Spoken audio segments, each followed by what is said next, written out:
Hello everyone, welcome to another video of this revision series.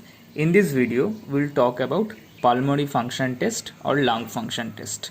Lung function tests are varied and numerous. They are essential for diagnosis of varying degrees of pulmonary disease, and they may be classified as spirometry test, dead space measurement test, functional residual capacity measurement, compliance, peak expiratory flow rate, diffusing capacity, blood gas analysis, etc.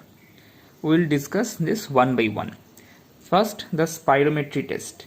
In the spirometry test, we simply measures two components. One is vital capacity, which is the volume of air that can be maximally expired after taking a forceful inspiration. And this is easily measured by spirometer, and it provides information about the strength of the respiratory muscles mainly.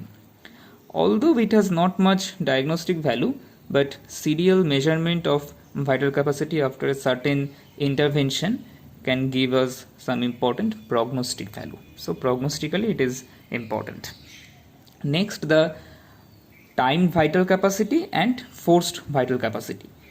Time vital capacity is the vital capacity within a specified time. For example, FEV1, it is the amount of air that can be forcefully expired in 1 second after a maximal inspiration. And FVC or forced vital capacity is the forced that can be given maximally and forcefully expired after taking a forceful inspiration. The amount of air that is forced vital capacity. And determination of the ratio of FEV1 by FVC is very important for classification of two major type of lung disease, that is obstructive and restrictive. Normally FEV1 is 80% of the FVC, forced vital capacity. When it reduces to 50%, the ratio is reduced to 50%, it indicates obstructive lung disease like bronchial asthma or emphysema.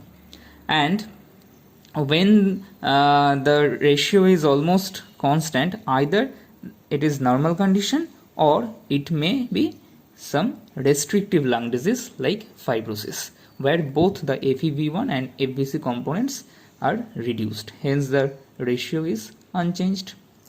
So this can be important for classification of lung disease. Next, the dead space measurement. We know there are two types of dead space in our respiratory tract. One is anatomical dead space and another is physiological dead space. Anatomical dead space is called the conducting zone, where no exchange is occurred, like from the external nair to the terminal bronchioles, and it is usually 150 ml, and this anatomical dead space can be measured by Fowler rapid nitrogen meter analysis. We are not discussing this in details. Another is a physiological dead space, which is defined as total amount of wasted ventilation in the lung. That is the amount of air that does not take part in the gaseous exchange in the whole lung, and it is equal to the anatomical dead space plus additional space in the exchange plus anatomical dead space. So it can be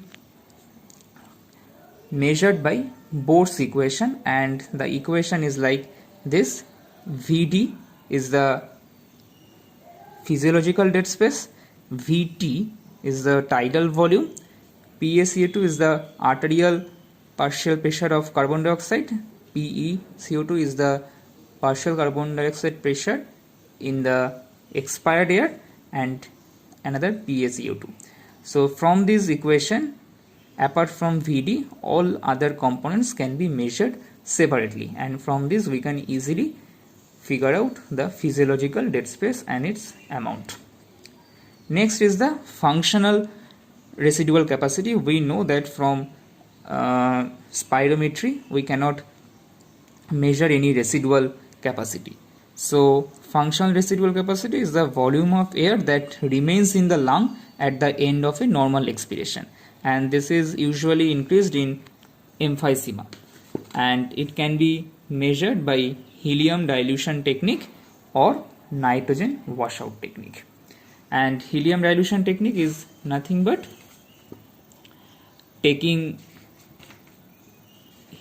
helium from a spirometer, that is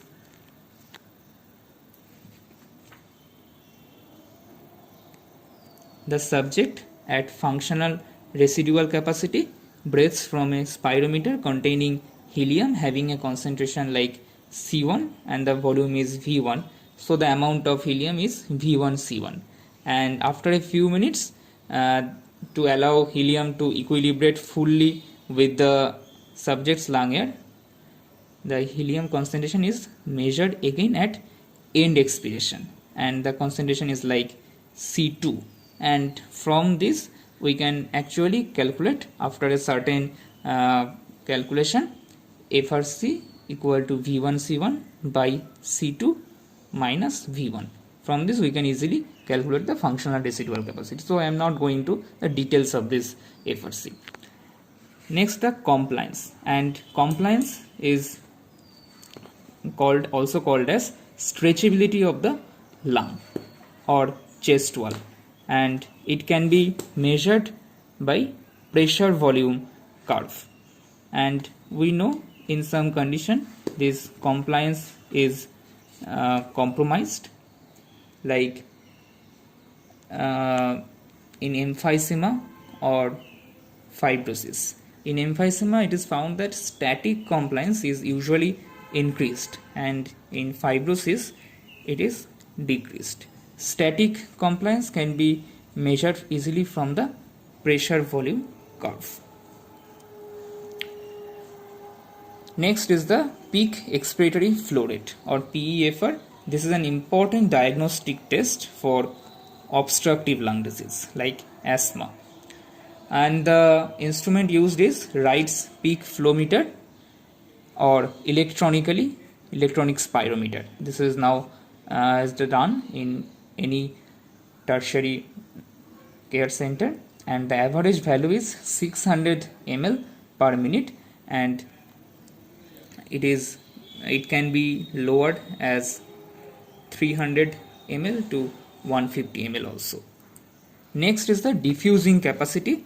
It determines the diffusing capacity, that the volume of gas diffusing across the alveolar capillary membrane per millimeter of pressure gradient, and it can be measured by a simple formula, that is diffusing capacity of any gas, here carbon monoxide gas is used, equal to volume of that gas entering the blood and by partial pressure of the gas in alveolar concentration.